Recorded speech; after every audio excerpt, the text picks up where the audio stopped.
सागरं सुचितरं गुणरत्नमहाकरं भविकपङ्कजभूधदिवाकरं प्रतिदिनं प्रणमामि जिनेश्वरं प्रतिदिनं प्रणमामि जिनेश्वरं। पाया मानव जन्म अच्छा करो लो कर्म आने वाले जीवन अपनाय सफल बना ले। पाया मानव जन्म कर लो अच्छे कर्म आने वाले जीवन अपनाय सफल बना ले। नेमिनाथ जिनेश्वर सा त्यागी बन जा जम्बुयति सावैरागी। नेमिनाथ जिनेश्वर सा त्यागी बन जा जम्बुयति सावैरागी। तोड़ कर जाल को जो गए मुक्त हो तिरने वाले जीवन अपना सरल बना ले। सर्वज्ञ सर्वदर्शी चरम तीर्थंकर अहिंसा के अवतार विश्व वंदनीय शासनपति श्रवण भगवान वर्तमान महावीर के पावन चरणों में कोटि कोटि वंदन। हृदय की अनंत अनंत आस्था के केंद्र, संयम धन के दाता, संसार सागर से तिरने का सन्मार्ग बताने वाले पूज्य गुरु भगवंत श्रवण सूर्य दिव्य विभूति 1008 श्री मरगर केसरी मिश्री मल जी महाराज साहब के पावन चरणों में कोटि कोटि वंदन। अहिंसा दिवाकर लोकमान्य संत शेरे राजस्थान वरिष्ठ प्रवर्तक पूज्य गुरुदेव श्री रूपचंद जी महाराज साहब के पावन चरणों में कोटि कोटि वंदन। मरुद्रा भूषण संत शिरोमणि प्रवर्तक पूज्य गुरुदेव श्री सुकन मुनि जी महाराज साहब के पावन चरणों में कोटि कोटि वंदन। साधना की प्रतिमूर्ति सद्गुणों की उपासिका सरल मना शांत दांत गंभीरा गुरुवरिया महासती श्री सज्जन कंवर जी महाराज साहब के पावन चरणों में कोटि कोटि वंदन। धर्म प्रेमी बंधुओं, शीलवती माताओं एवं बहनों, हम अपने अंदर एक ऐसा जागरण लेके आए हैं जो हमें बंधनों से मुक्ति की ओर ले जाए।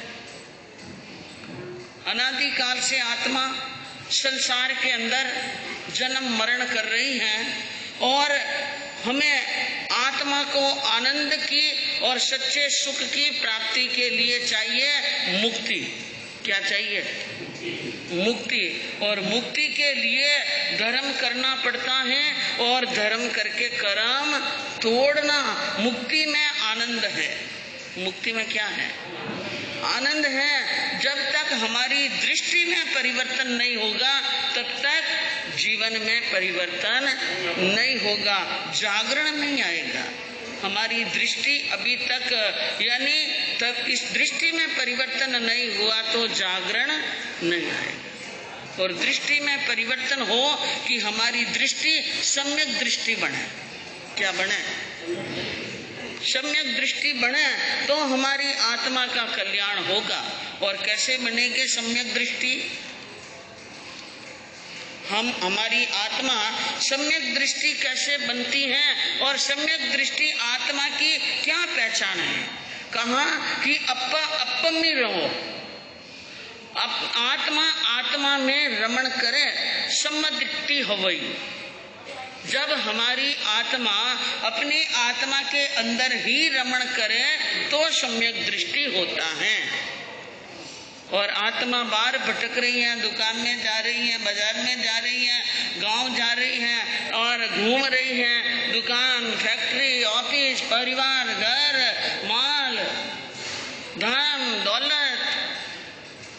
आत्मा कहाँ भटक रही है? हाँ, मन भटक रहा है, आत्मा भटक रही है, आत्मा आत्मा में लीन नहीं है। और जब तक आत्मा आत्मा में लीन नहीं होगी तब तक आत्मा को सच्चा आनंद और रस की अनुभूति होने वाली नहीं है।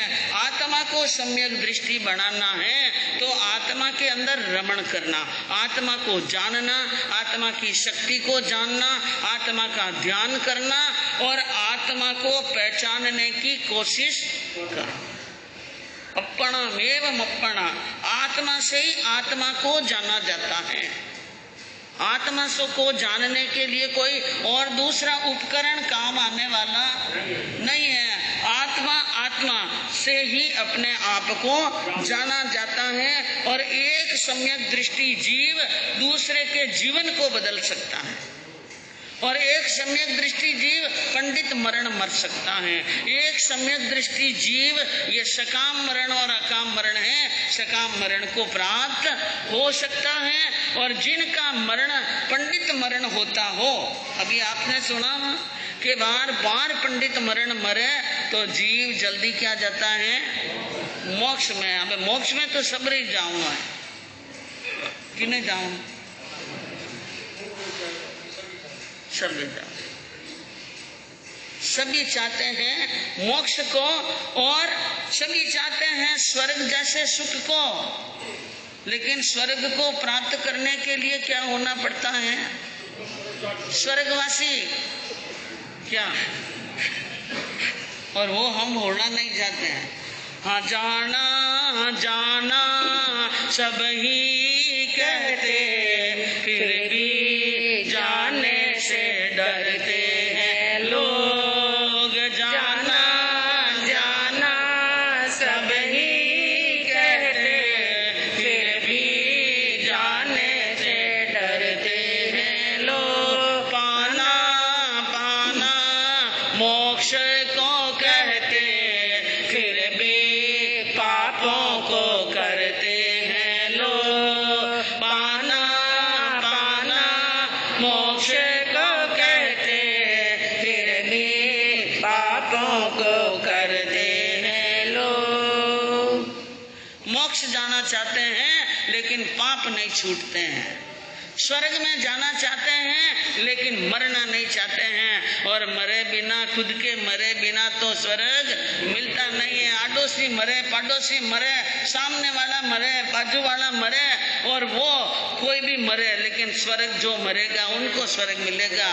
पाडोसी के मरने से नहीं, खुद के मरने पर क्या मरेगा? हाँ, स्वर्ग मिलेगा। तो बंधुओं, सम्यक दृष्टि बढ़ना है। क्या बढ़ना? सम्यक दृष्टि। एक सत्य घटना बताऊं मैं। जिस समय पाटन के अंदर, गुजरात के अंदर, सौराष्ट्र के अंदर महाराजा कुमारपाल का राज्य था और उनके राज्य में एक मंत्री था, महामंत्री उदयन। उदयन नाम का क्या था? मंत्री, जो जालोर के निवासी थे। जालोर के अंदर उनका जन्म हुआ और जालोर के अंदर ही बड़े पले हुए और बाद में वो तो यानी उनके जीवन की भी कई घटनाएं हैं महामंत्री उदयन की, कि वो भी जीवन में कई उतार और चढ़ाव देखे। लेकिन जब चढ़ाव का समय आया तो वे सौराष्ट्र के महामंत्री बने। बहु प्रतिभा के धनी, अद्वितीय प्रतिभाएं थी उदयन के अंदर। जितना बड़ा मंत्री, जितनी बड़ी बुद्धि थी उनकी, उतने बड़े वीर और युद्ध करने में पारंगत। उस समय के अंदर समरसेन नाम का एक ऐसा राजा था जो बार बार सौराष्ट्र पर आक्रमण करता, गांवों को लूटता, जनता को लूटता और कईयों को मौत के घाट उतार देता। तो एक बार कुमारपाल राजा ने आदेश दिया मंत्री महामंत्री को, जाओ बड़ी सारी सेना लेके जाओ और समरसेन को जिंदा जी मेरे सामने लाओ, उनको जीत लो और उनको परास्त कर लो। तो गए। उस समय समरसेन से युद्ध करने के लिए गए महामंत्री उदयन। रास्ते के अंदर आ गया शत्रुंजय तीर्थ, क्या आ गया? तो आप किसी शुभ काम के लिए जाते हो और वहाँ बीच में थानक आ जाए न, आपको पता हो कि आचार्य भगवान विराज रहे हैं, उपाध्याय भगवान विराज रहे हैं, गुरुदेव विराज रहे हैं, तो शुभ काम करते समय पहले क्या ले लो? मंगली।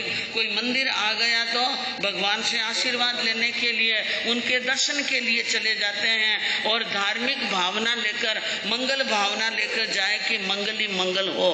तो शत्रुंजय तीर्थ आ गया तो तीर्थ पर जाकर के भगवान आदिनाथ के क्या किए?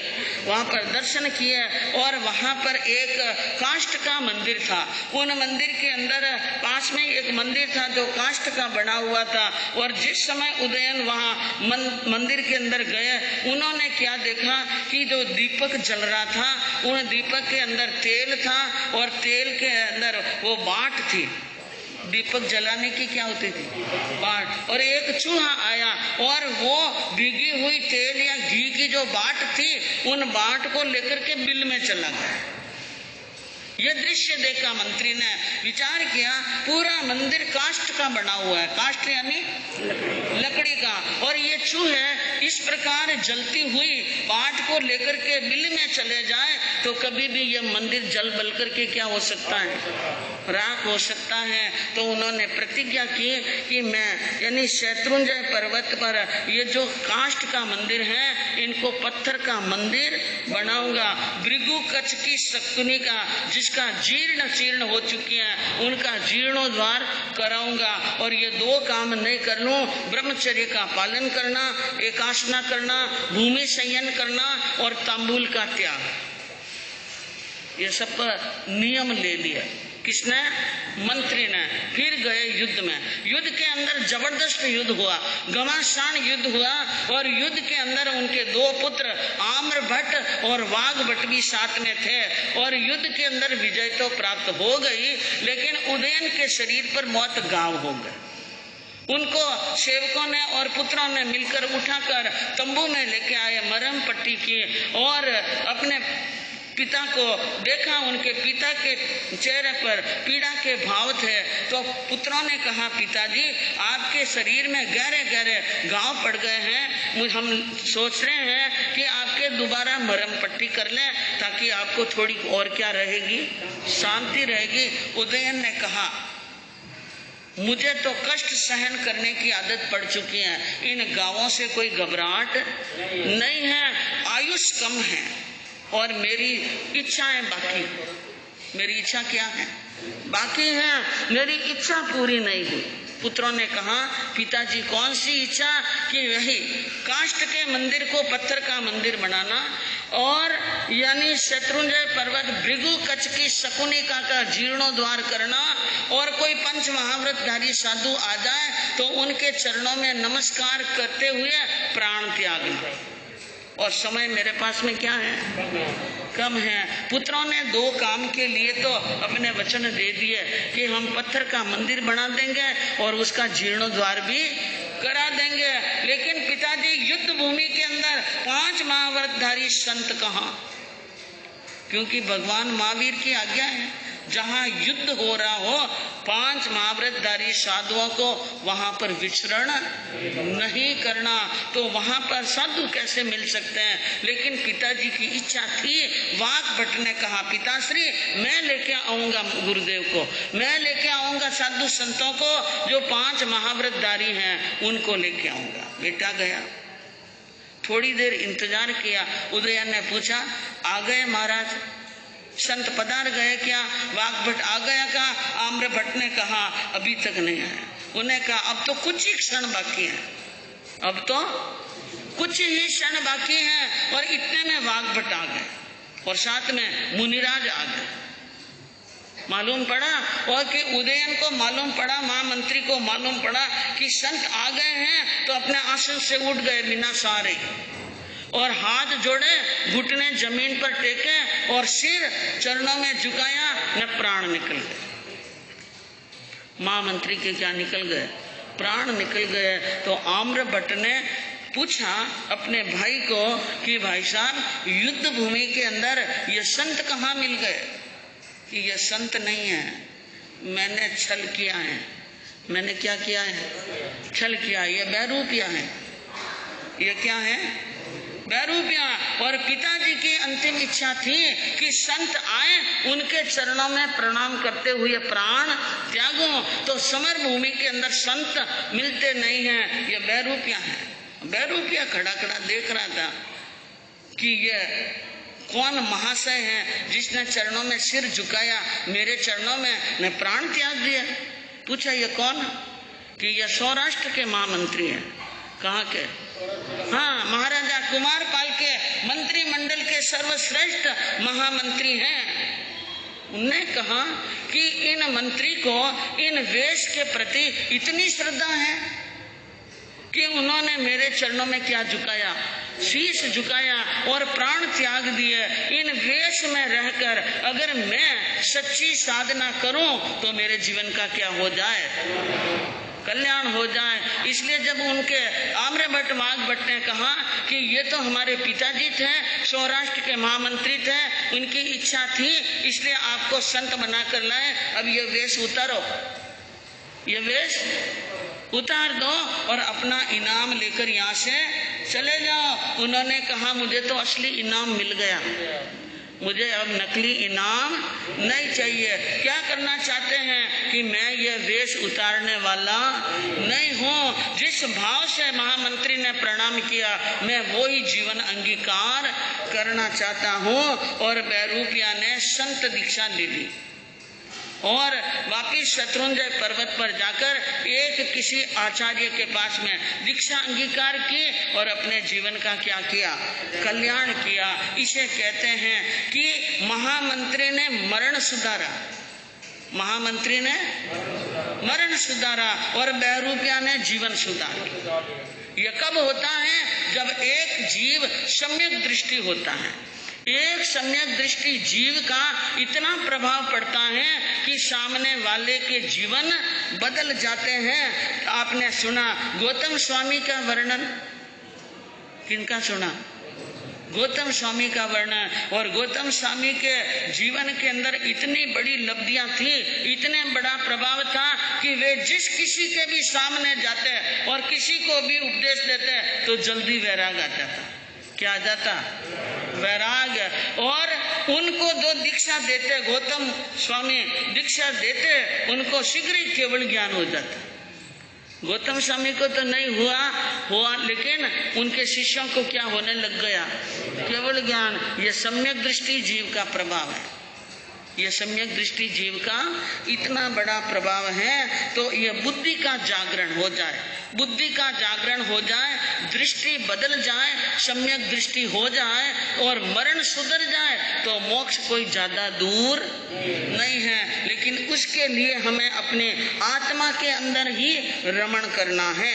इन आत्मा के अंदर ही हमें लीन होना है और बाहर से अपने आप को हटाना है। अगर बाहर मन ज्यादा जा रहा है, भटक रहा है तो याद रखो ये जीवन है, ये कोई हमें यानी हमारा इंतजार करने वाला।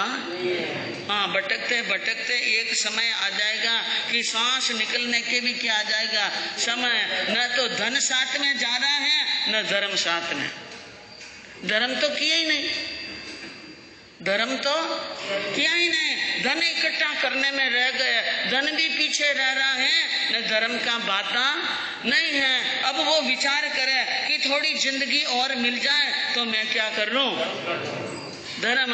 या मेरी जिंदगी थोड़ी देर रुक जाए तो ये रुकने वाली रह न पाए कोई भी संसार में, रह न पाए कोई भी संसार में। कोई हंस करके गए, कोई रो गए, कोई हंस करके गए, कोई रो गए।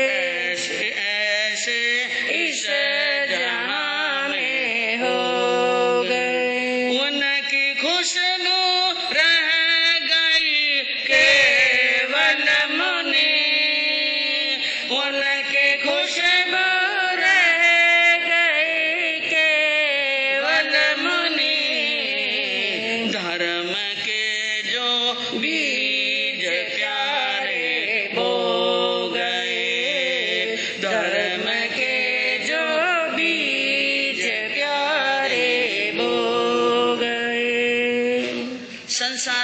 और कोई नहीं है, सबको जाना है। कोई हंसता हुआ जाता है और कोई रोता।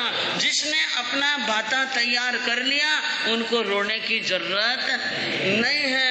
और उनकी खुशबू रह गई, उनकी यश गाथा, उनकी महिमा, उनकी गरिमा और उनका गौरव रह जाता है जो धर्म पर कुर्बान हो जाते हैं, धर्म पर अपने आप को न्यौछावर कर लेते हैं। और जो आत्माएं इस धर्म के प्रति जुड़ जाती हैं उनके गुण किए जाते हैं और उन्हीं के जीवन का क्या होता है, कल्याण होता है। आपके सामने वर्णन चल रहा था, अंजना सती के शादी की तैयारियां हो रही हैं और बारात गांव के अंदर आ गई और बनड़ा तोरण पर आ गया। सासू माँ ने आरती उतारी और बनड़े को क्या बुलाया, राज भवनों के अंदर बुलाया और सखियां उनके रूप सौंदर्य की प्रशंसा कर रही हैं, कह रही हैं भाई साहब आपकी पुनवानी बड़ी क्या है, हाँ जोरदार है, इसलिए आपको ऐसा पति मिला है। और आपके पति को देखते हैं तो नयन थकते नहीं हैं। तू है रति सम अति ही सुंदर, यह है काम कुमार। तू है राज दुलारी प्यारी, यह है राजकुमार। धन थारो अवतार बाई समारा, धन थारो अवतार। ओ पुण्य तनों पर ताप बाई सा ऐसो मिलियो है भरता। सखियों ने कहा कि हे अंजना, तू रति के समान सुंदर है तो तुम्हारा पति कामदेव के समान सुंदर है। तू राजकुमारी है तो वो क्या है, राजकुमार है। तू सुंदर है तो वो भी सुंदर है। तू कलाकार है वो भी कलाकार है। तू गुणवान है वो भी गुणवान है। जोड़ी भी भगवान ने मिलाई तो कैसी मिलाई, करोड़ों में ऐसी कोई एक आध की क्या मिलती हैं, जोड़ी मिलती हैं। ऐसी बातें कर रही थी सखियां और वो झरोके में से देख रही थी। अंजना पवन जी के चेहरे पर दृष्टि जमाए हुए देख रही थी और अंजना ने पवन जी के चेहरे को पढ़ा और मन में विचार किया सखियां क्या कह रही हैं, न चेहरा क्या कह रहा है। क्योंकि वो 64 कला में प्रवीण हैं, 64 कला की जानकार हैं। उनको मालूम है कि खुश व्यक्ति का चेहरा कैसा होता है, चिंतातुर व्यक्ति का चेहरा कैसा होता है, बीमार व्यक्ति का चेहरा कैसा होता है और जिनके मन में भ्रमणा घुस जाए उनका चेहरा कैसा होता है। चंचल नयन चकोर से और देखो पति मुख चंद, त्रिवली चेहरे पर चढ़ी, देख सती हुई मंद। अपने चंचल नयनों से जिस प्रकार चंद्रमा को चकोर देखता है वैसे ही अंजना ने अपने पति के मुख को देखा और मुख पर त्रिवली चढ़ी चेहरे पर बढ़ी। उनके चेहरे पर चढ़ी हुई त्रिवली को देखा और सती का उत्साह एकदम ठंडा हो गया और कोमल शरीर से पसीने की बूंदें निकलने लगी। सखियों को कहने लगी, सखियां तुम जो कुछ कह रही हो वो ठीक है। सैया मारी ये बात सुनो एक माया रे, सैया मारी ये मत सरावो भरतार, सैया मारी ये नजर कहीं लग जावसी, सैया मारी ये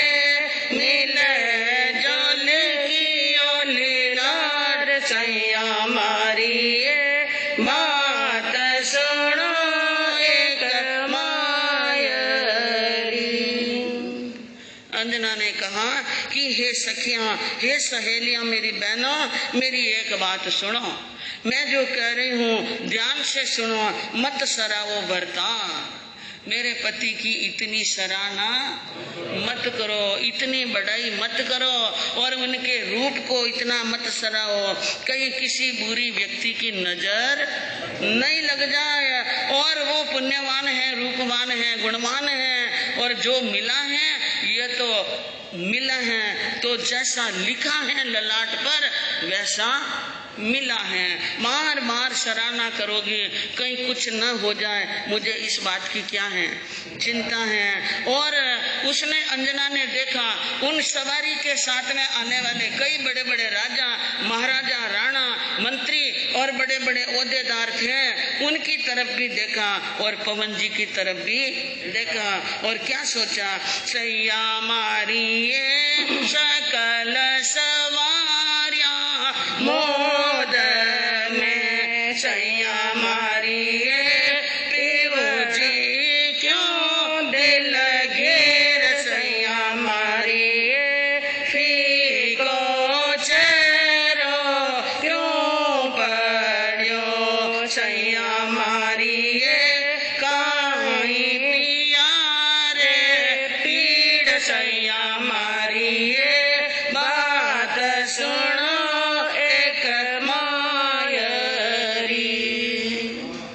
अंजना ने कहा अपनी सखियों को, ये और जो सवारियां हैं और जो बराती आए हैं, सगे संबंधी आए हैं, सबके चेहरे पर हर्ष है, प्रमोद के भाव हैं, खुशी है, प्रसन्नता है, लेकिन मैं देख रही हूँ कि पति देव के चेहरे पर प्रसन्नता नहीं है, चेहरा दिलगीर है। और क्यों चेहरो फीको पड़ियो, ये चेहरे पर तेज नहीं है, तेरे पर चमक नहीं है। और सैया क्या है, पिया के पीड़, क्या शरीर के अंदर कोई पीड़ा है या मन के अंदर पीड़ा है? शरीर की पीड़ा का तो क्या हो सकता है इलाज, लेकिन मन की पीड़ा का इलाज नहीं हो सकता है। कौन पता लगाए कि पवन जी के मन के अंदर कौन सी पीड़ा सता रही है। और अंजना सोच करके दुखी हो रही है। इतने में अंजना ने क्या देखा, सैया मारी ये छतिया दूजे मायरी, सैया मारी ये फड़क दक्षिण अंग, सैया मारी ये कैसे पीऊ जी रोटिया, सैया मारी ये पड़े न रंग में भंग, सैया मारी ये बात सुनो एक मायरी। अंजना ने कहा कि मेरे हृदय के अंदर हर्ष नहीं है, मेरे हृदय के अंदर घबराहट हो रहा है, धड़कन तेज हो रही है, और फुर के दक्षिण अंग, दाहिना अंग फुड़क रहा है, जीमनी आंख फुरक रही है, जीमनी भुजा फुरक रही है, और शगुन अच्छे नहीं है। और सैया पीऊ जी क्यों रूठ गया, ये मेरे पति मुझे रूठे हुए से लगते हैं, कोई न कोई कारण जरूर है, कहीं ऐसा न हो जाए कि रंग में क्या पड़ जाए भंग। अब आप देखिए, समझदार विदुषी अंजना ने अपने पति को मुख देखकर सारे अनुमान लगा लिए हैं। अब कैसे आते हैं चवरी के अंदर और कैसे हथलेवा जुड़ता है, क्या क्या सोचती हैं अंजना जी, ये अपने मन के अंदर आगे सुनने से मालूम पड़ेगा। पूज्य आचार्य भगवान आनंद ऋषि जी महाराज साहब एवं उपाध्याय प्रवर पूज्य श्री केवल मुनि जी महाराज साहब की जन्म जयंती 20 अगस्त 2023 रविवार को आइंबिल दिवस के रूप में यहाँ पर मनाई जाएंगे। आइंबिल के टोकन आ चुके हैं, आपको दे दिए हैं, और आइंबिल के अंदर ज्यादा से ज्यादा क्या लिखना है भाइयों में उत्तम चंद जी नार के पास में भाइयों में बड़े महापुरुषों की और त्यागी पुरुषों की, आचार्य उपाध्यायों की जयंती मना रहे हैं। एक दिन के लिए रस परित्याग तपस्या हो जाए, एक दिन के लिए विगय त्याग हो जाए, एक दिन के लिए आइंबिल का एक उपहार श्रद्धा का पुष्प महापुरुषों के चरणों में अवश्य चढ़ाएं और अपने अपने